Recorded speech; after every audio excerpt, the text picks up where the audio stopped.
लाख कोशिश है करता जमाने में वो, वक्त से पेट उसका है भरता नहीं। साथ देके गरीबों का देखो कभी, उसका घर तो कभी भी उजड़ता नहीं।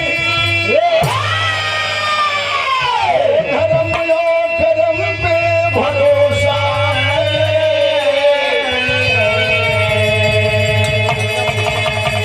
उसको मालिक नजर से बिसरता नहीं।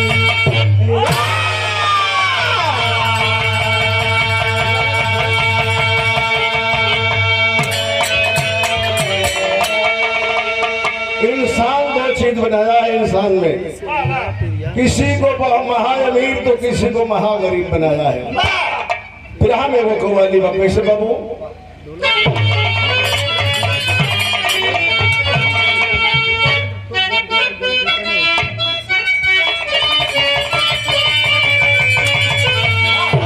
स्वर्गीय गुल्लू उस्ताद के गाँव में अपने जवानी में, गाँव में की भर दे झोली, भर दे झोली मेरी आऊं अम्मा,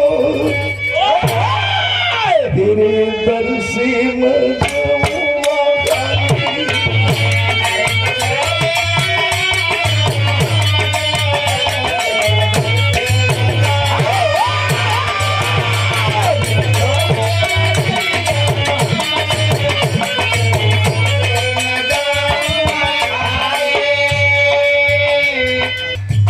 भाव कभी लिखत हो, गरीबी में भी आदमी को शौक से जीना चाहिए, इसलिए कि गरीबी कोई लेके नहीं आता है, ये मालिक की दी हुई चीज है। तो कभी जी लिखत हो, जो गरीबी गले से लगा के, जो गरीबी गले से लगा के चैन की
सुनने वाला भाई लोग, एक एक लाइन सुनिए, कहानी की शुरुआत कर रहा हूं। कहाँ की घटना है, कैसी घटना है, कैसे बाबू,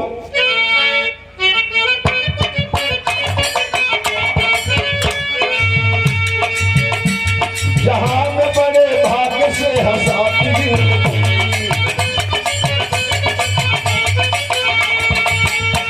अक्सर यहाँ गरीब को रुलाती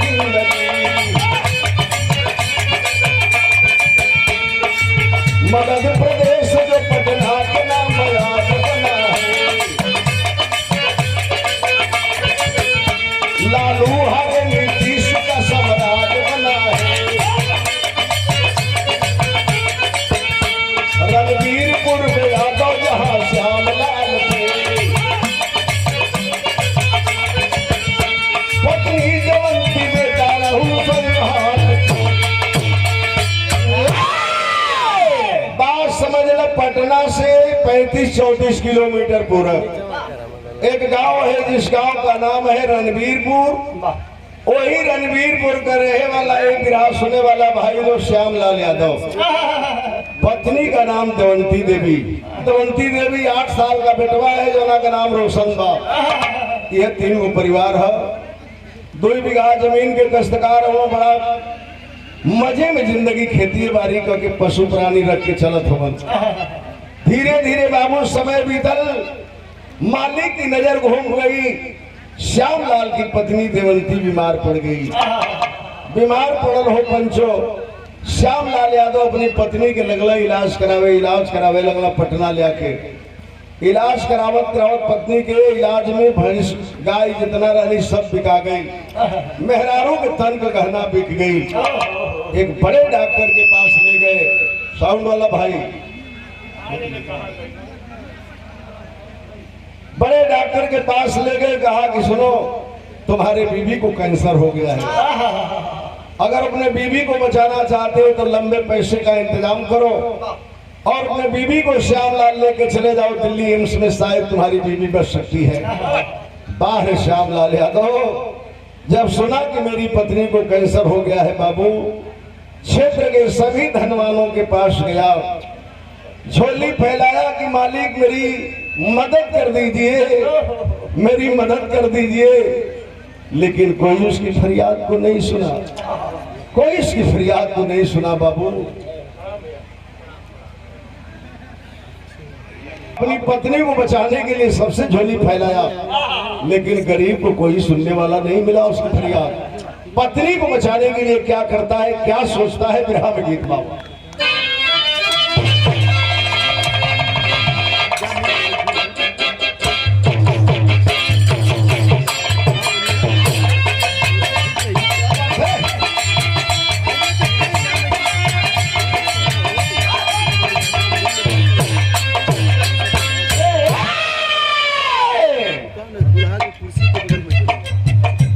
देखा अब नई धुन में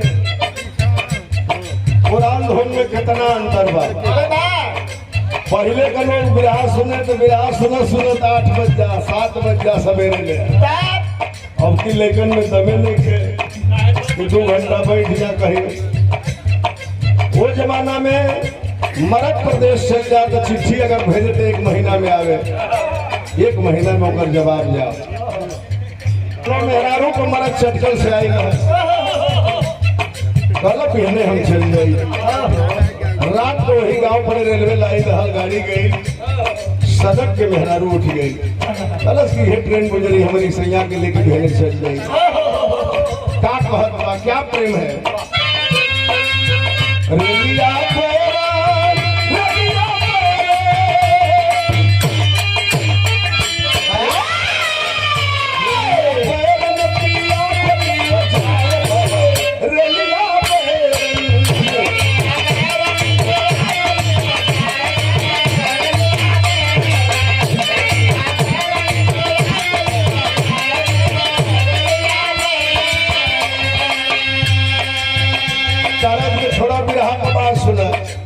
सोच रहा है श्यामलाल यादव पत्नी को कैंसर हो गया है, जमाने में 1 रुपए की मदद करने वाला कोई नहीं है।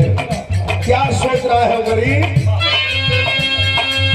केहू ना जाने, केहू ना जाने, केहू ना जाने ला कुदरत के केहू ना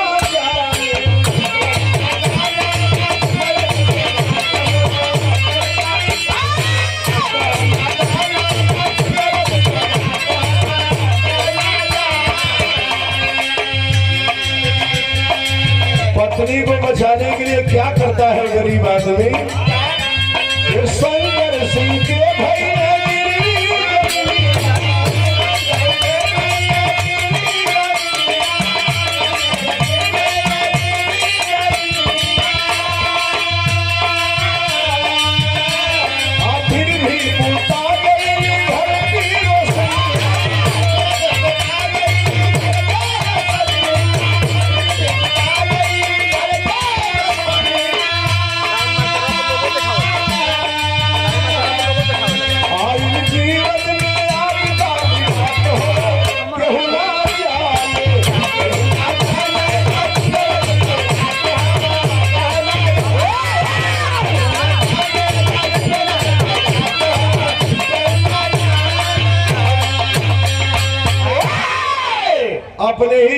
बाबू शंकर सिंह के श्यामलाल यादव 1 लाख रुपया में 2 बीघा जमीन बंधक रख दिया।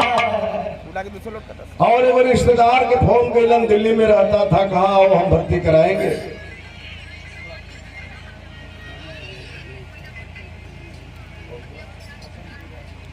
और ये सादर 200 रुपए का सम्मान परम आदरणीय नगीना यादव जी हसनपुरा के पावन धरती से, क्रांतिकारी धरती से बहुत बहुत प्रणाम भाई। आपके सकल पंच के नमस्ते प्रणाम सलाम रही। लेके 8 साल के बेटवा के हो बाबू पटना से ट्रेन पकड़लन श्यामलाल यादव, चल गईलन दिल्ली में। 8 दिन के बाद वो एम्स में पत्नी भर्ती भई। डॉक्टर ने लिखा जांच पे जांच, 5 दिन रहल हॉस्पिटल में, 95,000 रुपए उसके खर्चा हुए जांच में। डॉक्टर जब सारी रिपोर्ट को देखा, श्यामलाल को बुलाया और कहा कि सुनो, ये हिंदुस्तान में नहीं विदेश में भी लेके जाओगे, तुम्हारी पत्नी को कोई डॉक्टर बचा नहीं सकता है। ये मात्र आज से 12 से 13 दिन की मेहमान है, ले जाओ सेवा सत्कार करो, इसे इलाज मत कराओ। जब सुना वह गरीब आदमी बाबू, उसके पैर के नीचे से जमीन खिसक गई। आंख में आंसू लेके धर्मपत्नी को दिल्ली से चला है, पटना आया। पटना से अपने गाँव रणबीरपुर चल गईलन। 1 दिन बीते बाबू तो 1 वर्ष की भांति श्यामलाल खातिर बीते। धीरे धीरे बाबू वह दिन आया, 13वां दिन। पत्नी के शरीर में बहुत जोर से वेदना उठी और पत्नी ने बुलाया अपने पति को, अपने बेटे को बुलाई मालती दमंती, और अपने बेटे का हाथ अपने पति के हाथ में पकड़ा कर, हे विरहा सुनने वाला भाई लो, कहलस की सैया जी बहुत वेदना होत बा, हमार बड़ा इलाज कैला, हमारे इलाज में गाय भैंस बिक गई, हमारे तन को गहना बिक गई, खेत बंधक रख दिया, हमें दुनिया से जाते हैं, ये कहीं वादा करा कि हमारे बेटा के आंख में को आंसू न डाल दिया। इतना ही कह के इस दुनिया को छोड़ देती है। आज पत्नी के लाश में गिर के पति रो रहा है, माँ के लाश में गिर के उसका बेटा रो रहा है। अगल बगल के लोग शोर सुन के गईला हो पंचो। अब वह गांव नगर के लोग समझावे लगलन कि जाए हो श्यामलाल, इतने दिन खातिर तो हर धर्म पत्नी तो हर साथ में भी आई लली है। गांव के लोग चंदा उंदा इकट्ठा करके ले जाके दाह संस्कार कैलन, काम क्रिया करा दिलन। पत्नी जब मर गई तो श्यामलाल फक्कड़ हो गया। और पापी पेट का सवाल है। वह 8 साल का ये मुन्ना बाबू वही गांव में उनका घरे काम करके 2 वक्त की रोटी का इंतजाम करे लगल। एक दिन एगो मास्टर साहब जैसे आप बैठल है, आप ही जैसा एगो मास्टर साहब के घरे वो काम करत रहल लड़का, एक तरफ काम कर रहा था, एक तरफ आंख से आंसू बरस रहे थे। मास्टर साहब पूछलन, रे बेटा रोशन क्यों रो रहा है? कहलस कि मास्टर साहब माई मर गई, हमार घर का जो खेती बाड़ी रहल वो बंधक रखा गई, एक वक्त के रोटी खातिर बाप बेटा मोहताज है जा। कहला रे पगला तो हर बाबू खेतवा पे चले ना हुआ, एगो काम कर अपने बाबू से जाके कह दो अपने बाबू से कि खेतवा पे चले ना हुआ, जाके केसीसी बैंक से पास करा के 1 लाख रुपया लेके बाबू साहब के दे दो, खेतवा छूट जाई, बाप बेटा खेती बाड़ी करे लगे, धीरे धीरे तो हम लोग का जीविका चल लगी, आगे की तरक्की हो जाएगी। लड़का करे गए लोग दिमाग में बात बैठल और अपने बाबू से कहलस, का कहलस बिरहा में गीत बा,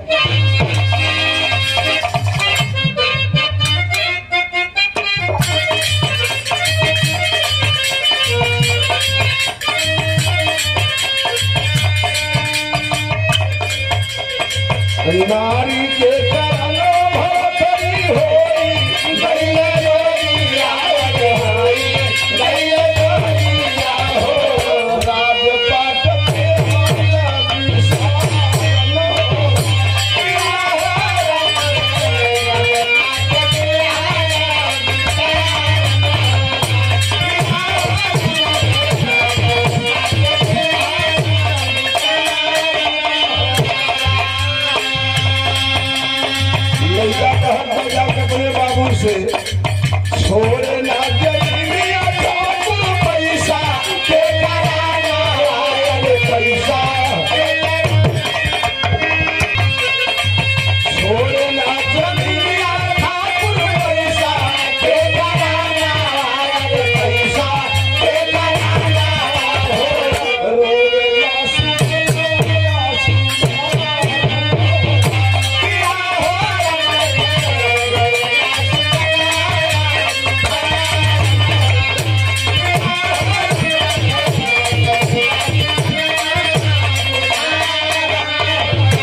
फलाना मास्टर की घरे गई ले कहला एगो बात तनी हमार बात सुन ले, काम कर दे बाबू, कहिया ले चौराहा वो चौराहा भटकबा, जिंदगी थोड़ो दिन के बाद, जिंदगी ढेरो दिन के बाद बाबू एगो काम करा, क्रेडिट बनवाले जाके लोला, राजा राजा हो बाबू लोला, राजा राजा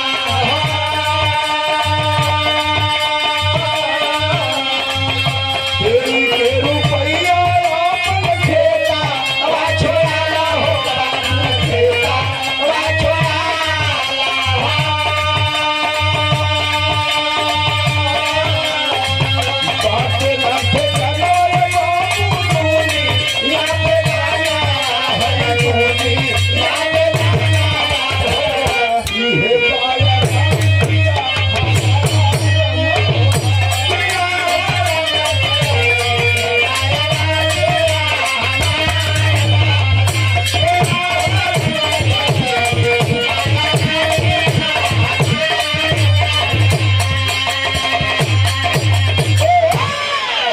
कहलस लइकवा किए बाबू फलाना मास्टर साहब कहतल है खेतवा बेचले ना हो बाबू, तो जाके कोनो बैंक से केसीसी पास करा के 1 लाख रुपया ले लेता, बाबू साहब के दे देता, 2 बीघा खेतवा छूट जाई तो बाप बेटा के जिए के सहारा हो जाए। श्यामलाल के दिमाग में ये बात बैठल, अपने को रिश्तेदार से जाके भेंट कैला, वो रिश्तेदार कहलत हम एकदम लोन करा दे। अब वो रिश्तेदार लेके दौड़े लगल, जितना कागज पत्तर बैंक वाला मंगल सब जुटा के ले गया। 15-20 दिन जोड़ल श्यामलाल। 20वां दिन मैनेजर कहला श्यामलाल से कि बाबा तोहार लोन पास कर दे, तोहार बहुत तेजी बा, लेकिन लोनवा 1,20,000 का पास कर, 20,000 कमीशन देवे को, तो बोला न तो भाई 6 महीना लगे। कहा वो गरीब आदमी क्या हो, तनी है बात सुना,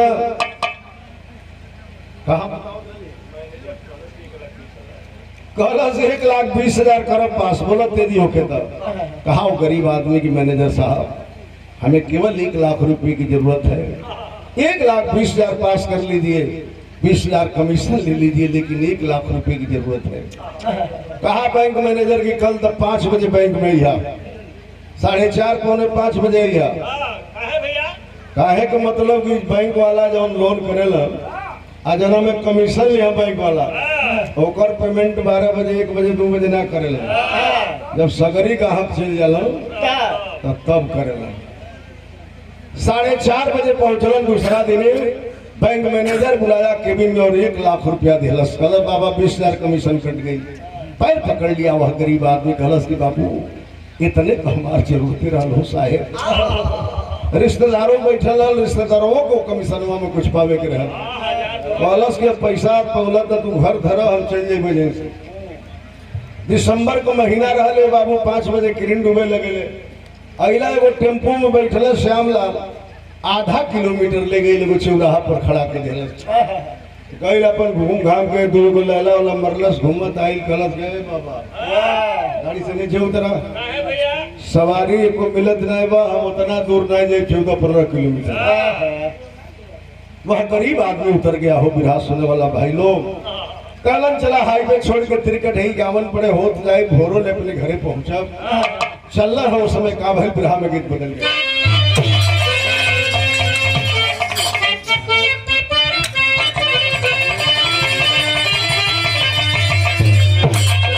तरफ से बढ़िया बिरहा का बात बा कि साझ भइला घरवा जा तो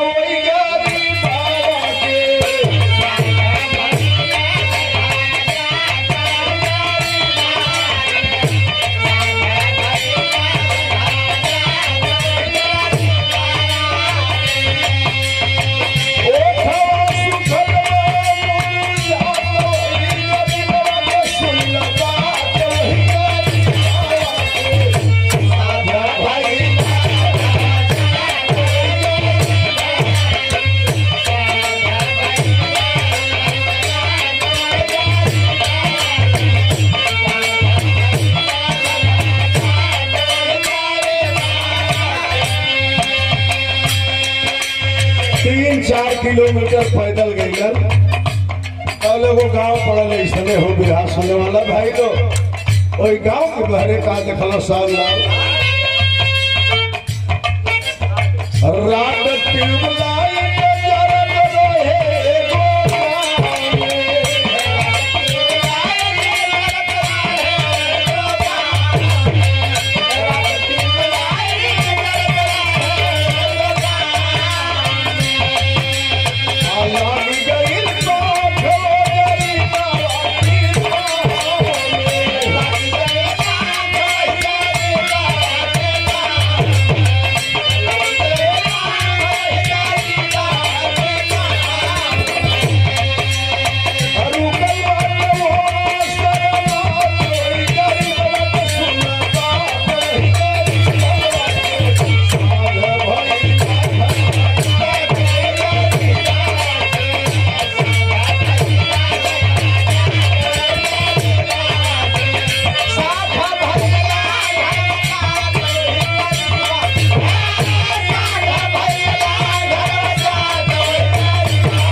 छोटे सामी आना लगल रहल 4-5 गो राड जरत रहल 2 गो ट्यूबलाइट जरत रहल। अरे है गोलकी बल्ब जरत रहल आ कुछ ही दूर पर बाजा बजत रहल सहनाई। श्यामलाल सोच गई लगी तो कोनो बरात आवत बा। सोचे लगला कि 1 लाख रुपया ले ले ही जमाना जो बड़ा खराब बा काहे नहीं बरतिये में रुक जाए एक पतल भात खा के रात बिताई सवेरे अपन पैसा लेके सुरक्षित चल जाए। यह सोच के जो रुक गई हो बिरहा सुने वाला भाई लोग आ तौले तो दुल्हा का गाड़ी या बाजा बजते धीरे धीरे आई बेटी वाला के द्वार पर चल गई। जब द्वार पूजा पर बारात लगल श्यामलाल सोचलन तनी हमहू चली द्वार पूजा देख लें। वो सामियाना में से धीरे धीरे गईलन तो बेटी वाला के द्वार पर तक का देखत हो बुढ़ऊ खड़ा होकर बगल से बिरहा में गीत बदल गए।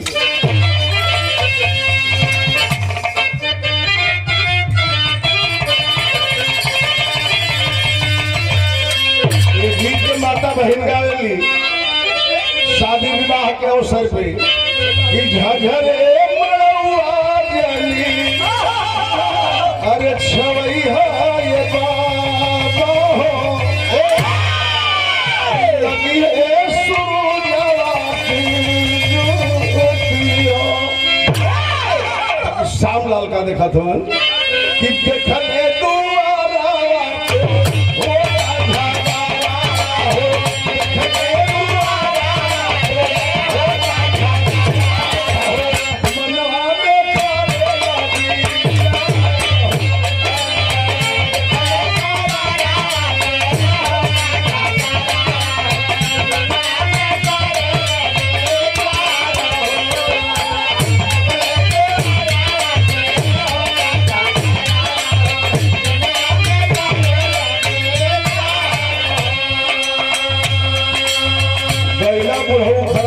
लड़का गाड़ी सुंदर के द्वार पूजा में बैठल। पहले लड़का के बाप कहलस बेटी वाला से याद बानो कहले रहला कि द्वार पूजा पर यही बारात लगी तो जौन बाकी 1 लाख रुपया बतौन दे दे। पहले पैसा दे दे तब द्वार पूजा हुई न तो द्वार पूजा हुई नहीं। बेटी वाला है बिरहा सुनने वाला भाई लोग पगड़ी उतार के बेटा वाला के कदम में रख दिलन। कहलन कि समझी जी हमारा आबरूह बचाला जे रिश्तेदार हमके पैसा देवे कहले रहल ओकरा घरे कोनो ऐसा विपद पड़ गई बा जौन बतावे मांग के नहीं बा वो ना इलन कहना पैसा ना दे 1 महीना बाद दे। हमारा आबरूह बचाला हमरे द्वार को मर्यादा रखला तो हर पैसा चुका दे समय से। बेटा वाला कहलस कि अब चढ़ा लेला बरात अब बार बात आवे लगल। अब लगला हमके तो बहकावे फुसलावे ये ऐसा करते ही ना हो। लड़का का बात बेटा वाला का सुन के बेटी वाला कहला से समझी दी हम अपना बेटी के रिश्ता ना करत है। हम अपना बेटी के बिहले रहने बराबर सिवान में हमार दामाद मोटरसाइकिल का बहुत बड़ा मिस्त्री था। हमारे बेटी के बेटी भइल 2 साल के रहल, हमार नतनी हमारे दामाद के एक्सीडेंट भइल मर गई। बड़ी गरीब हमारी बेटी है। हमारी नतनी के शादी करत हन ये समझी जी, गरीब बेटी की बेटी के शादी करत हैं। पता कर ला सिवान प्रॉपर में, सिवान जिला में से पहला में कोई टापर नहीं बा। हमारा आबरू बचा ला। लड़का को बाप कहलस कि चाहे 20 टापर होकर पढ़ला में से हमारा मतलब नहीं किया। बजट सहनाई के बंद करा दिया, गलत रुको बजा बंद करो, बाजा बंद हो गई। कल 1 मिनट हमारी बात सुनो। क्या कहलस बेटा वाला? कहलस कि ये कला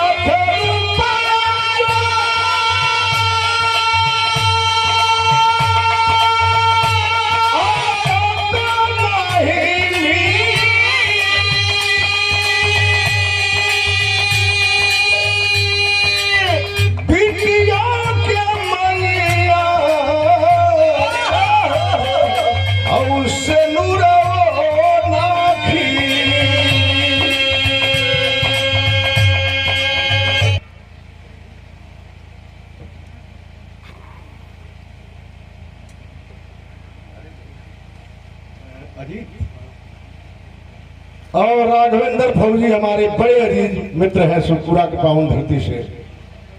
उनके भ्राताश्री अजीत बाबू की तरफ से ये सुंदर पुष्पहार और सादर 200 रुपये का सम्मान उस परिवार से, पारस भैया के परिवार से जो सम्मान मिलता है वो कितना हो कहूँ कम होगा।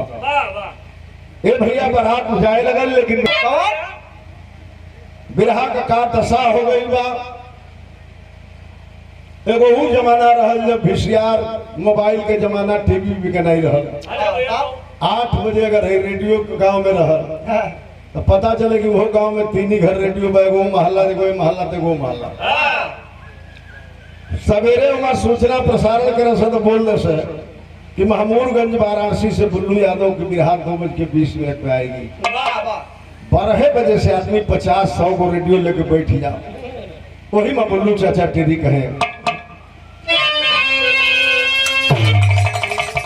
कहे कि अरे मोरे राम कहे कि नैनों में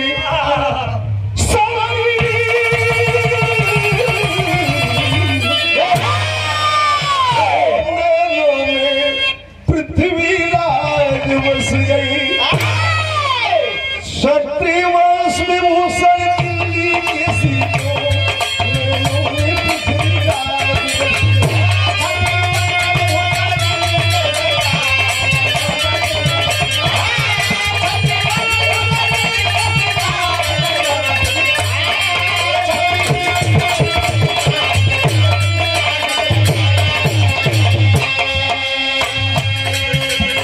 वो बांगी मारे सामने बाबू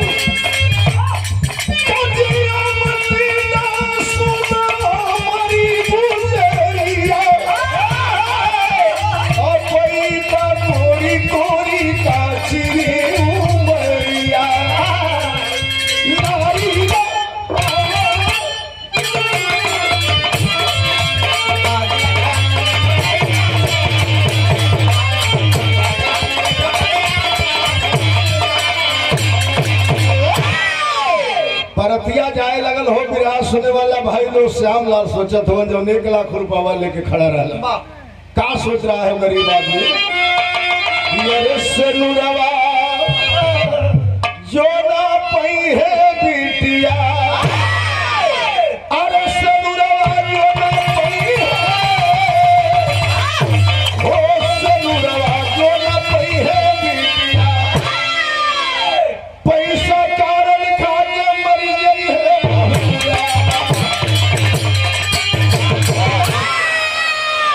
पैसा कारण खा के मर गई है महुरवा से नुरवा जो ना पई है बिटिया।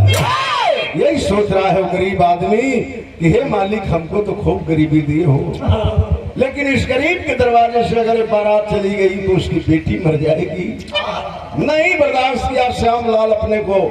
देखिए गरीब का जिगर कितना बड़ा हुआ। कहा कि मालिक जो होगा सो देखेंगे।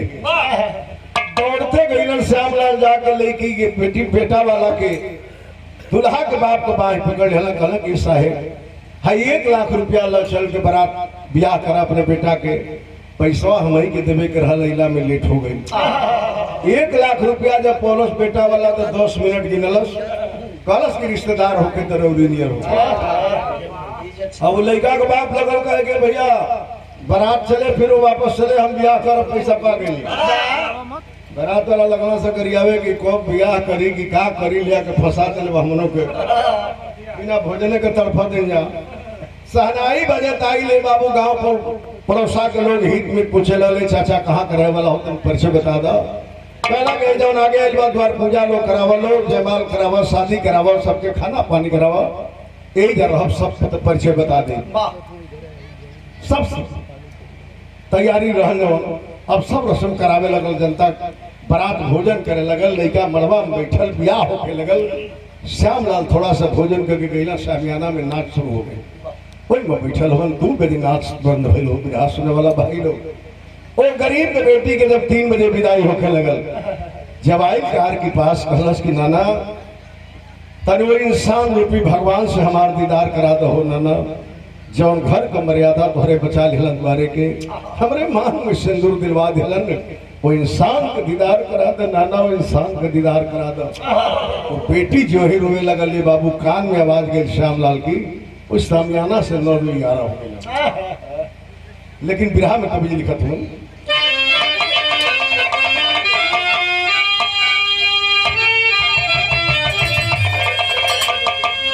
कि दान दे के चली गई, एक पंच बुढ़ा चली गई, वही बेटा के 1 लाख आज दे के रुपई, खोज सब लोग कहवा दानवीर कर गईले, भोरवा में होती बाटे वही बेटी के विदैया। तब बाबू के दुलारी प्यारी आज बेटी मन मारी रोवे, नैहर से होती बाटे आज हमारी जुदैया। बहुत लोग खोजना लेकिन बुढ़ऊ मिलन नहीं। खैर गरीब के बेटी के सौ गाड़ी में बैठे विदा हो गए। लेकिन 8 बजे सवेरे जब श्यामलाल पहुंचना अपने घरे, तो उनका लड़का जवन रोशन आज 16 साल के भइल बा, नहीं 8 साल के बेटवा, पाकिटवा बाबू को टोबे लगल, टोके को बात कहना सोचन छो रोशन पूछेला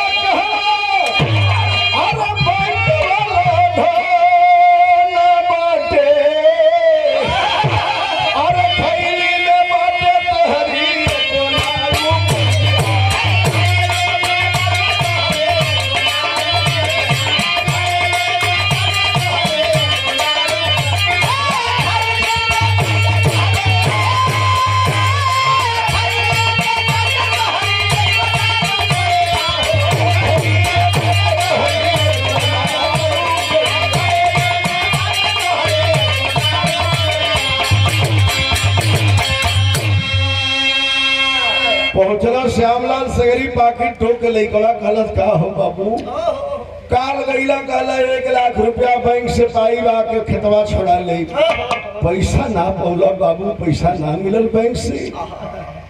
हे पंचो बिरहा सुने वाला भाई लोग कहला कि का बताही मालिक, लइकवा गोद में पकड़ के पूछत बा का हो बाबू, बैंक से पैसा ना मिलल बाबू, बैंक से नहीं पैसा मिलल।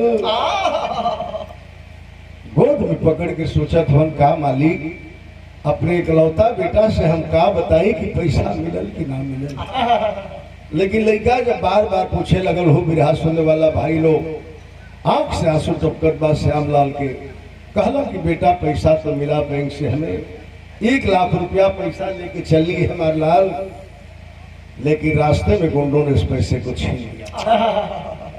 इतनी बात जब सुनलस लड़का हो बाबू जमीन पर गिर गई, कहलस कि जा बाबू अब तक कर्म में फूट गई, जिंदगी में न हमन के 2 पैसा कमा पावल जाई, न खेत हमन से छूट पाई।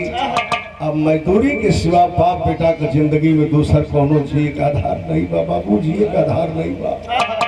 श्यामलाल फक्कड़ हो गए बाबू, ये चौराहा ये गावे वो गावे घूमे लगल, लड़का पेट के सवाल भाई, पापी पेट के सवाल ना रही तो लोग विदेश नहीं जाए।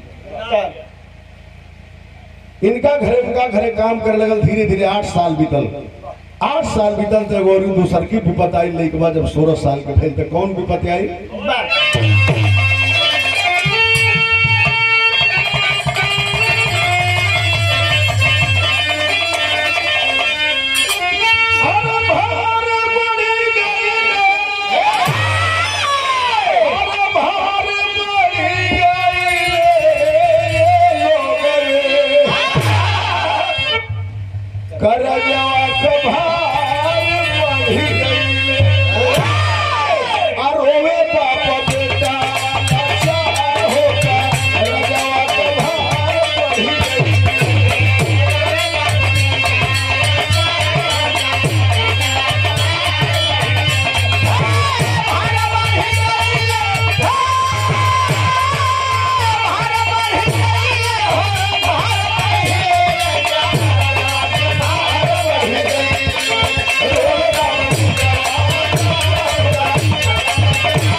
जवन 1,20,000 लोनवा ले रहा, वो पैसा बैंक में बढ़ते बढ़ते सुरेंद्र भैया हमारे दीवान जी को हमारे परिवार का आदमी हुआ, ब्याज जोड़ के बैंक से चक्रवृद्धि ब्याज जोड़ के बहुत रुपया हो गया। बैंक वाला लगला दौड़े तो श्यामलाल के लगे अठन्नी नहीं थे का बैंक में जमा करें। बैंक वाला हार मान के दे दिला से मामला के तहसील में। आज जब तहसील में दिला से का भैल कि बैंक के अधिकारी दुआरा से गई लेहारी और पुलिस के जवान जाके कैला गिरफ्तारी चला गया।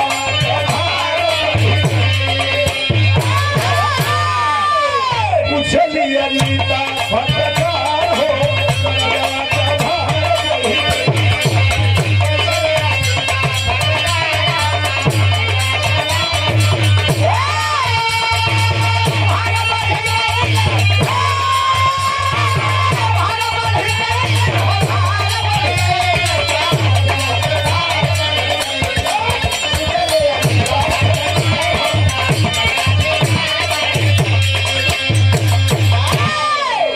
आखिरकार तहसील में मामला गई। एसडीएम के आदेश पर है विरास होने वाला भाई लोग सिपाही जीप लेके गई। खोजत खोजत वो चौराहा से श्यामलाल के गिरफ्तार कर लेलन। गाड़ी में बैठा के तहसील में लेके चल दिलन।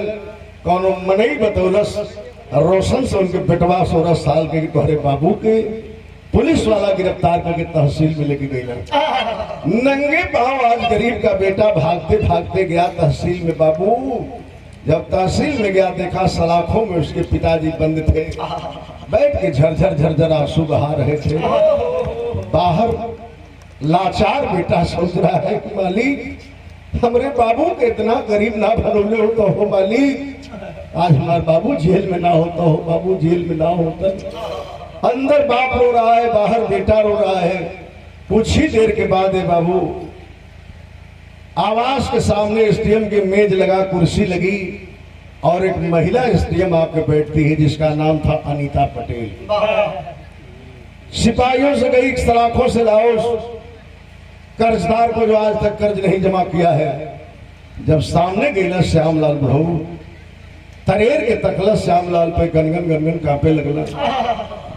कैलाश की बाबा ये बता दो तो जुआ खेलते हो कि दारूबाज हो, क्यों नहीं पैसा जमा किया आज तक, बताओ इसका कारण क्या है? जब जोर से डटला से बाबू गरीब आदमी का कलेजा हिल गई। पैर पकड़ लिया एसडीएम महिला का और कलश की बेटी 2 मिनट हमारी बात सुन ला। हम न दारूबाज है और न जुआ खेले वाला है। क्या बता रहा है बिरहा में गीत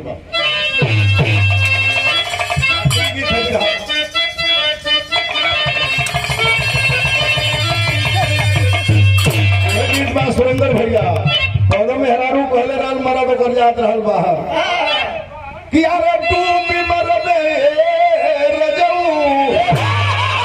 सही बचो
कलश किए बेटी हम जुआरी ना है सरा देना है गलत पैसा क्यों नहीं जमा किए गलत हमारे विपद सुन ल बेटी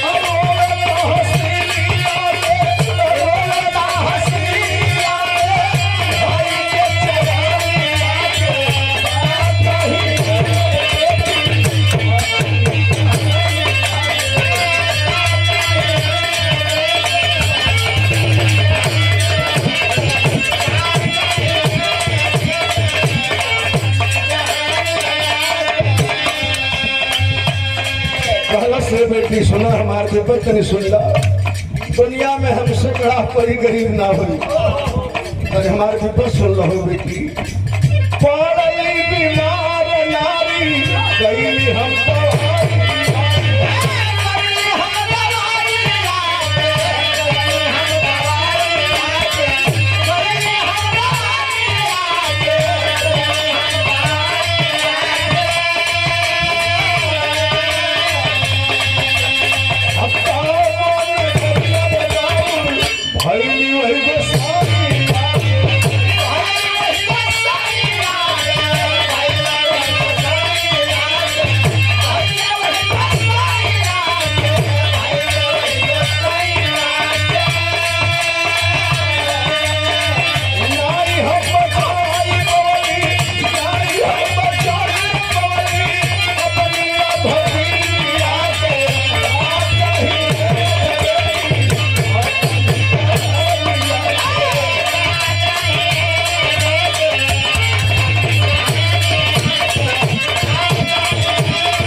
पकड़ के श्याम लाल रोहे लगलन एसडीएम के अनीता पटेल के बेटी हमार मेहरारू बीमार पड़ गई हो बेटी मेहरारू के इलाज करौला में हमार गाय भैंस मेहरारू के तन का गहना बिक गई हम बर्बाद हो गई लेके दिल्ली ले गई अपन खेत बंधक रख के 1 लाख में शंकर सिंह के ओहो मालिक के मंजूर ना भइल बेटी 13 दिन के बाद हमारे धर्म पत्नी साथ छोड़ दिली 1 लाख रुपया भी खत्म हो गई कई एसडीएम महिला के मेरे पास एक ही रास्ता है कि तेरा जमीन नीलाम करके सरकार का पैसा वसूल होगी हम उसको नहीं जानना चाहते हूँ कि तुम्हारी औरत बीमार पड़ी शंकर सिंह से बंधक जमीन रख के पैसा ले गए पत्नी बची चाहे नहीं बची जो 1,20,000 रुपये का लोन लिए हो उस पैसे का हिसाब जानना चाहते हैं वो पैसा क्या किए कहलस की बेटी हमारे खेत नीलाम हो जाए ठीक बा लेकिन 2 मिनट गौरी हमके समय देना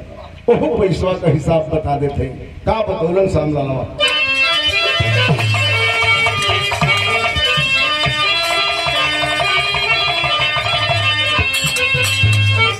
कहला कि खेतवा छोड़ावे अरे करैया के हरिया बेटी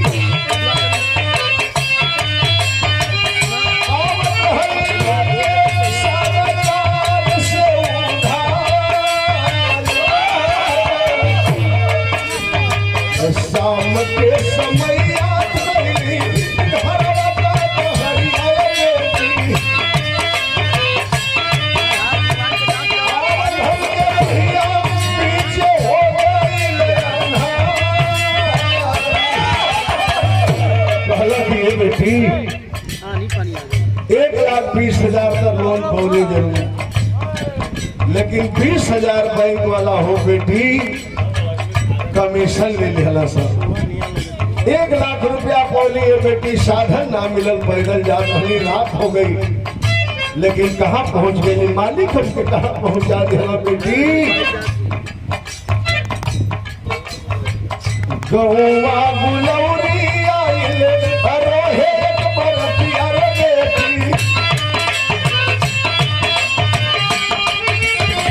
सोचली कि ले गई हमें रतिया हो जाए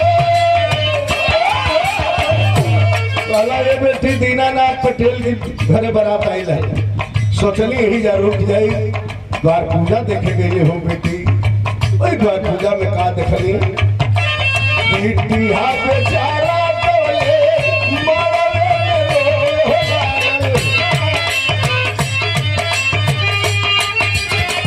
1 लाख रुपया बने भइल पटावा।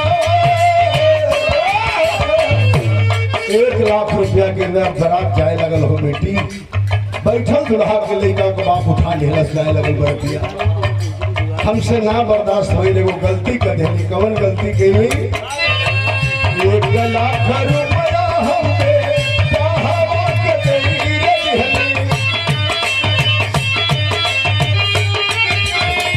निहली गरीब कई जतिया रे उगा।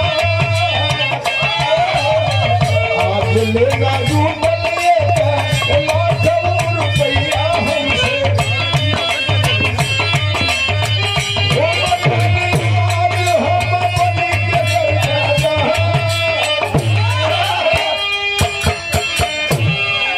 वह 1 लाख रुपया लेना जुटल हुई बरतिया के बेटा वाला के दे देनी। और गरीब की बेटी का शादी करा देनी हो बेटी। और शादी करा के आज हमारी जिंदगी नरक भइल बा कि हम एगो पैसा से मोहताज है बेटी। इतनी बात जब सुनती है बाबू एसडीएम महिला, वही मेज पर माथा पटक के छाती पीट पीट के एसडीएम महिला जब रोने लगी, हाहाकार मच गया, हल्ला मच गया।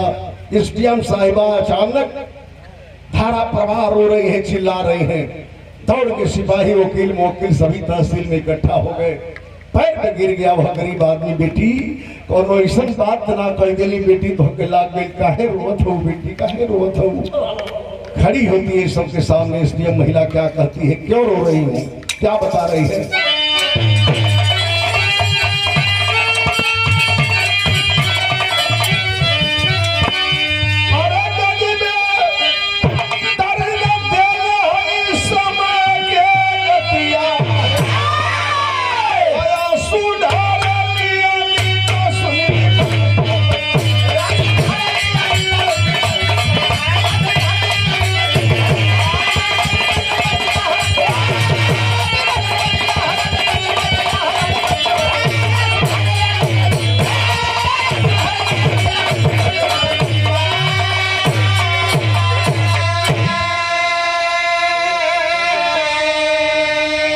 सभी लोग पूछने लगे।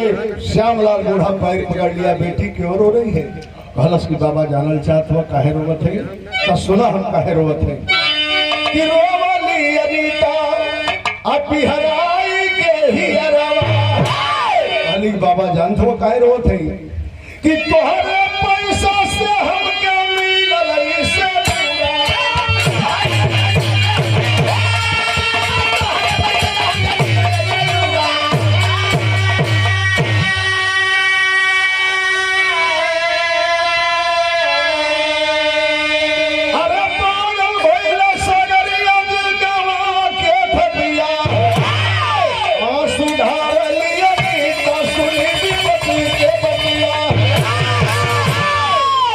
परम मित्र राघवेंद्र फौजी के छोटे भाई अजीत बाबू के तरफ से रसूलपुर के पावन धरती से सोफूरा के प्रदान किया गया। मालिक सुखी रखे। सब भैया की नमस्ते प्रणाम सलाम बा। कलर एसडीएम महिला कि बाबा वही दीनानाथ पटेल का हम नतनी है हो बाबा। हमारे सदिया में पैसा दिले रहला, हमारे शादी तोहरे पैसा से भइल हो बाबा। तो के बड़ा तलाश करौली ना मिला बाबा, लेकिन ससुराल में गईली तो 2 घंटा सवेरे 2 घंटा सांझ के मालिक से यही प्रार्थना करेला कि हे मालिक हमार जिंदगी तहिए धन्य हुई जहिया वो इंसान रूपी भगवान से दीदार करा देबो। मालिक हमारी फरियाद के सुन लेला, आज हमार धन्य हो गई हो बाबा। मत रो बाबा, मत रो। और ले जा करके कहलस की बाबा सुना रो मत। का कहलस आखिरी में? कहलस की रो बाबू असली बाप नहीं पाई। आज सही रोशन हमार सगे भाई।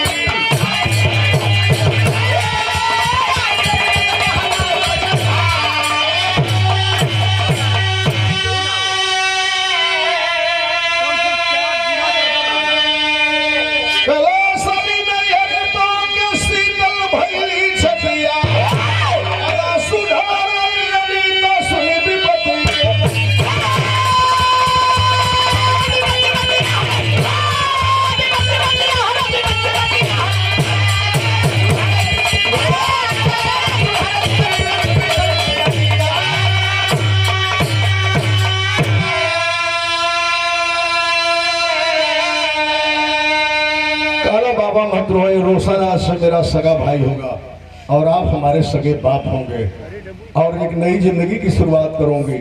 लेके गई बैंक में जितना कर्ज था कर्ज अदा करती है। बाबू शंकर सिंह से जमीन खरीदवाई और लेके अपने घर गई। रोशन को बढ़िया स्कूल में एडमिशन करवा कर शिक्षा दे रही है और पिताजी के अपन धर्म का बाप बना के लेके पटना में जीवन यापन कर रहा बा। जना के तेजस्वी यादव बहुत जल्दी सम्मानित करने का काम किए थे उस एसडीएम को, उस परिवार को। यही से कभी कहानी का अंत करते हैं।